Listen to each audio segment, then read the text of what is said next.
Assalamualaikum teman-teman, kenalin nama aku Michelle Anila Junida dengan NIM 804023048 dari kelas 03 PS5.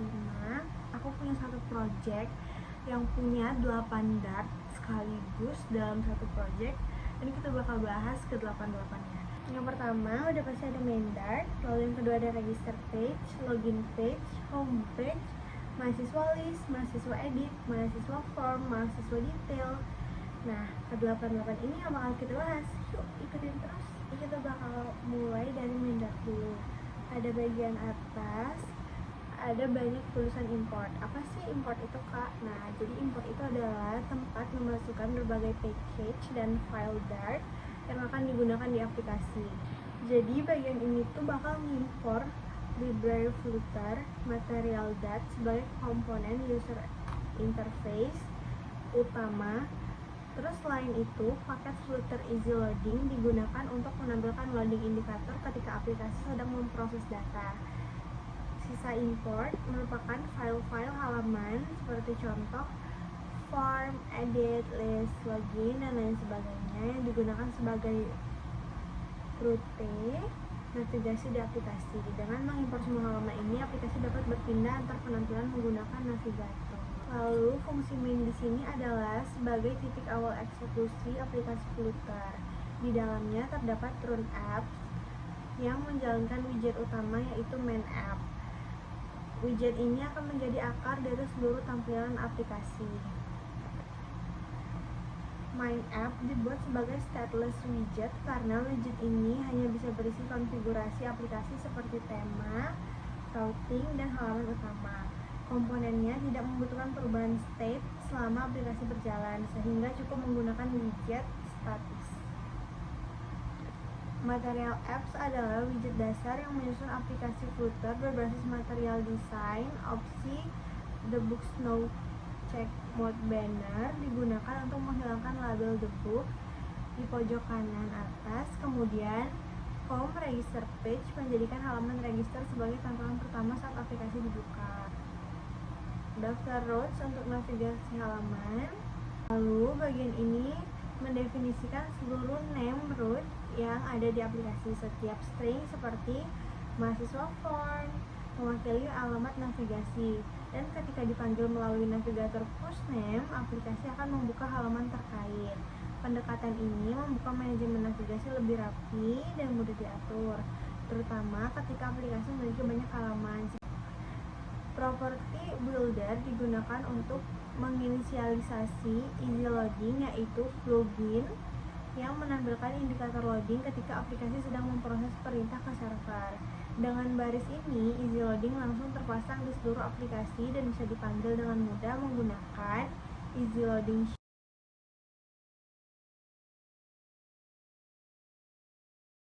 Kode ini digunakan untuk mengatur tema dari si aplikasi. Menggunakan app bar theme, dengan pengaturan seperti ini, semua app bar di setiap halaman akan otomatis menggunakan warna yang sama sehingga tampilan aplikasi menjadi konsisten dan lebih profesional. Sekarang kita move ke register page yuk. Nah, pada register page ini juga ada import. Cuman import di sini tuh agak beda karena yang diimport itu berupa material dart, HTTP, sama Flutter Easy Loading. Nah, gunanya material dart di sini adalah untuk membuat user interface berbasis material design. Lalu gunanya HTTP ini adalah untuk melakukan request HTTP ke server HTTP dan memproses data JSON dengan perintah dart convert. Flutter Easy Loading digunakan untuk menampilkan loading indikator atau pesan sukses atau gagal saat memproses registrasi berlangsung. Lalu di sini ada form key, itu digunakan untuk memvalidasi keseluruhan form sebelum data dikirim ke server.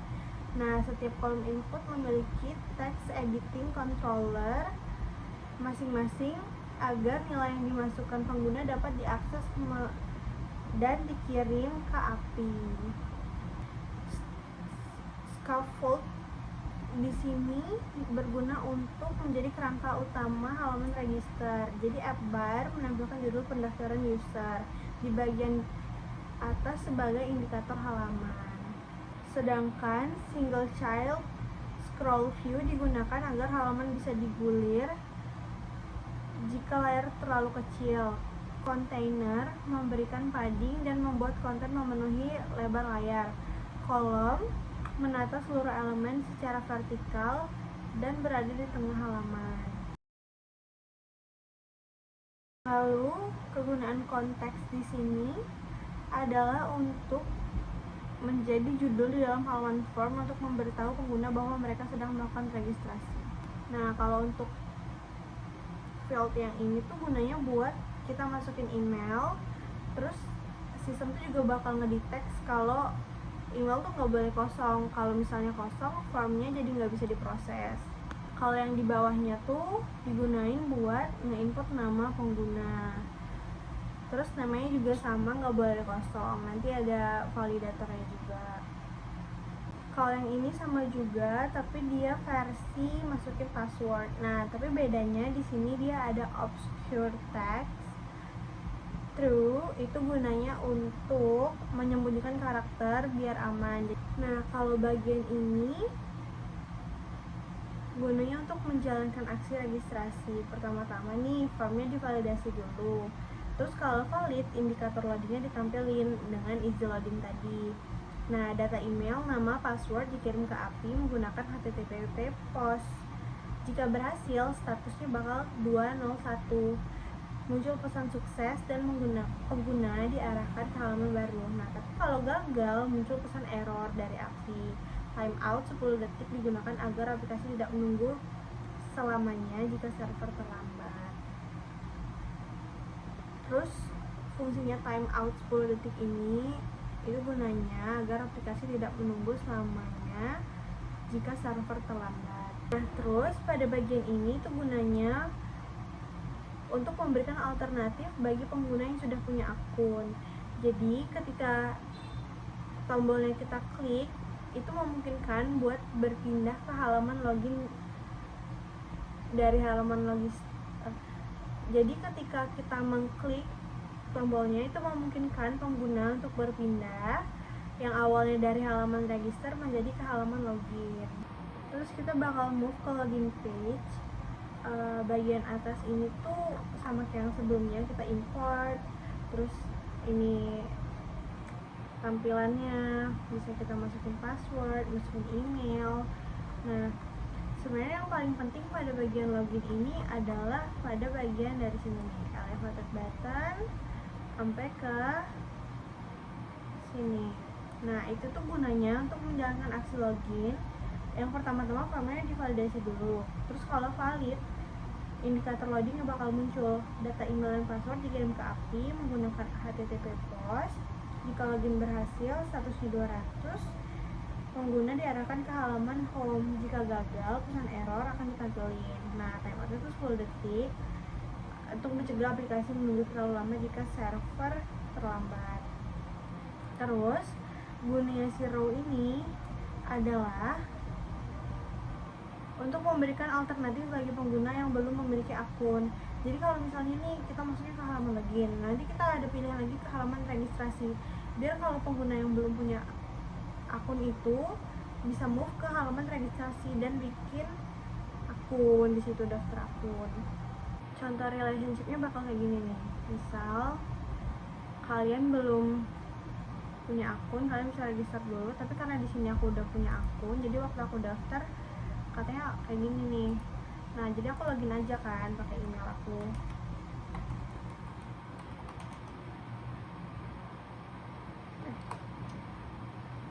gmail.com. Oke. Passwordnya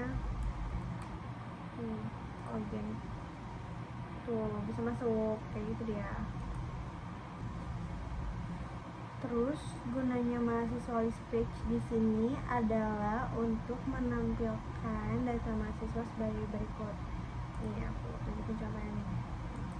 Daftar mahasiswa. Terus di dia tuh ada relationship dengan detail page mahasiswa. Gimana sih cara ngeliatnya? Yaitu di list page. Terus di sini kita ada navigator biar kita bisa lihat detailnya. Nih, contoh penerapannya kayak gini nih. Terus contoh penerapannya kayak gini nih. Misal aku pengen lihat data kakak ini. Tuh, pas aku diklik dia masuk ke halaman di top page, terus nunjukin detail dari si mahasiswa tersebut. Lalu untuk mahasiswa form page itu tampilannya tuh bakal kayak gini nih. Jadi kita bisa nambahin nama, nih, tanggal lahir, sama tombol drop down yang isinya ada sistem informasi, teknik informatika, sistem komputer. Ini kita bisa pilih aja gitu, terus nanti bisa disimpan.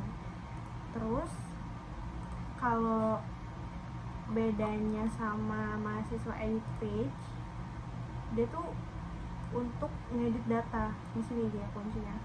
Kalau edit page itu untuk update data, sedangkan kalau form page itu tuh untuk menyimpan data. Nah, tampilan dari si edit page ini kita bisa lihat di daftar mahasiswa. Nanti ada tanda kayak pensil gitu. Di sini kita bisa update nih. Misal nih, namanya NIM-nya salah. Ternyata NIM-nya 88. Bisa kita update. Tuh, dia coba ganti. Oke, kurang lebih kayak gitu penjelasan aku. Semoga ilmu yang aku sampaikan bisa berguna buat kalian ya. Terima kasih. Bye-bye.